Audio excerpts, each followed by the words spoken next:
पार्वती जी कहती हैं वहाँ स्त्रियां जाती हैं पुरुष नहीं जाते। भोले बाबा बोले कुछ भी करो जाना तो हमें है ही, आप हमें स्त्री बना दो। पार्वती बोली हमें स्त्री बना ले, जे हाथ बड़े की दाढ़ी भी है तब तुम पे औरतन जैसी चाल है और ना कुछ है और फिर भी तुम हमें परेशान कर रहे हो। तो प्यारे श्रोताओं भोले बाबा कहते हैं पार्वती जी कुछ भी कहो लेकिन मैं अकेला नहीं सकता। महाराज ने कहा प्यारे श्रोताओं भोले बाबा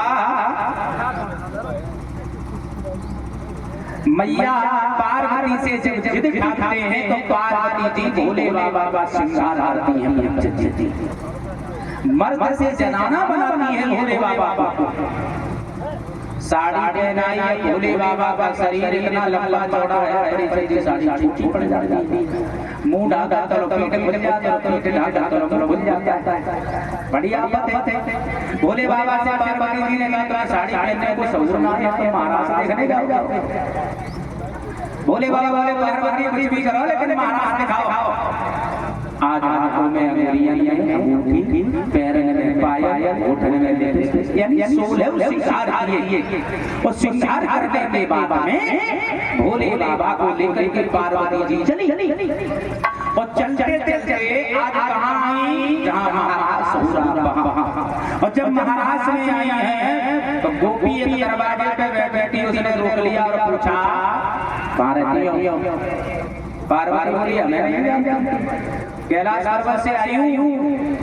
गोपी बोली समझ गई, भोले बाबा की पत्नी हो गई। अंदर चली गई। अब भोले बाबा बाहर खड़े रह गए। भोले बाबा मन में विचार करके अब हमें ये बताओ, बताएं क्या बताएं कि हम हैं कौन। अब काफी देर हो गई, पीछे पार्वती ने मुड़ करके देखा, वापस लौट करके आई और कहा गोपी से गोपी ने क्यों रोक लिया भाई, मैंने अंदर क्यों नहीं जाने दिया?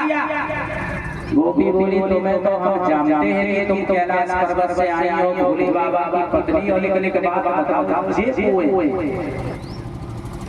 इन्हें तो हम नहीं जानते।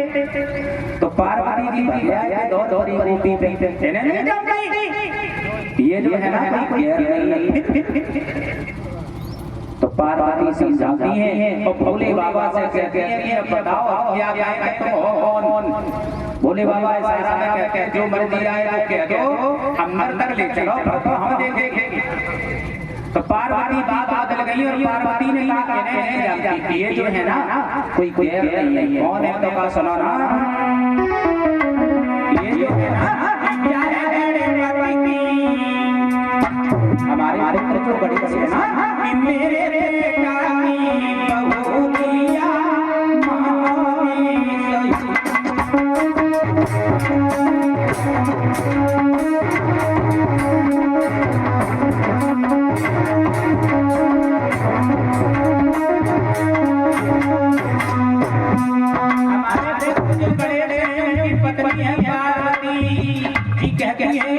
बहू है पुत्र की पत्नी है। गोपी बोली पार्वती ब्याह खूब देख बारे बहु पैसे लूटी हुई हो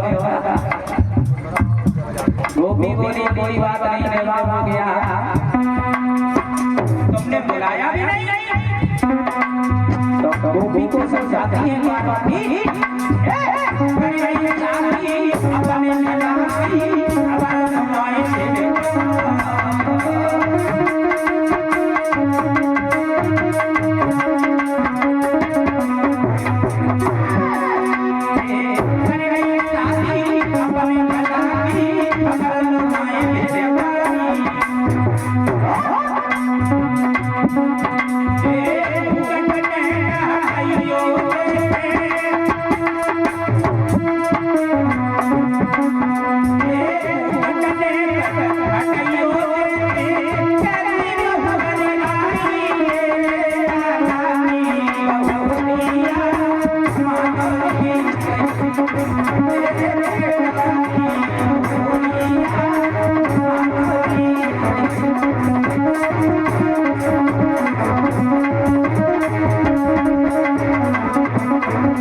लेकिन एक काम करो अगर यहाँ तक आ गई हो ना तो इनका चेहरा ही दिखा दो मुंह दिखा दो कि बहू है ऐसी पार्वती ने कहा यहाँ चेहरा देखो कि भैया ऐसे नहीं दिखाऊंगी प्यारी श्रोताओ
भंडारे के लिए खीर बने हलवा हलवाई बनकर के दर्शन और चाहिए हलवा 50 किलो चीनी सबोर भैया जो मेला बिका के रहने वाले हैं वो भंडारे में 50 किलो चीनी दान कर रहे हैं। बाबा केशव राय की कृपा भाई ऊपर बन रहे हैं, यही प्रभु से आशा और आकांक्षा है। इधर पार्वती जी ने हाथ पकड़ा, भोले बाबा अंदर ले गई। अब भोले बाबा जब अंदर पहुंच गए, पार्वती जो थी वो तो महाराज देखने में जो करो भोले बाबा जो घूंघट उठाते हैं सोई दाढ़ी चमकने लगे। पार्वती निशा देती कहीं कैसे चेहरा बदनामी कराओगे क्या?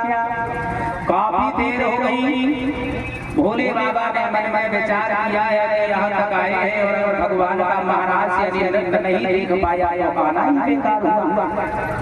प्यारे श्रोताओ, तो भगवान भोले बाबा ने क्या किया, चैन आयो नाथ और सुंदर छठा डमरू लीनो हाथ में और साड़ी धरी उतार।